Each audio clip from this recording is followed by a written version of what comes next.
কিভাবে আমরা রেস্টুরেন্টের জায়গায় বারে চলে গেছিলাম শুনুন।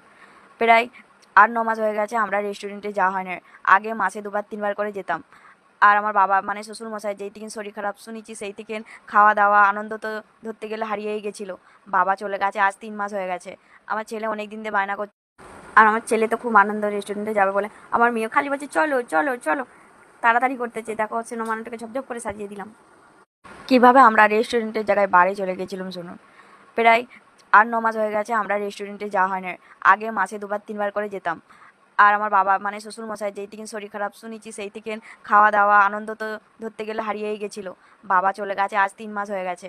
আমার ছেলে অনেক দিন দিয়ে বায়না করছে চলো রেস্টুরেন্টে যাই, রেস্টুরেন্টে যাই। সেই থেকে ধরতে গেলে যাওয়াই হয়নি। তারপরে হঠাৎ করে ওর বাবা বলল চলো আজকে রবিবারের ছুটি আছে তো তাহলে ঘুরে আসি।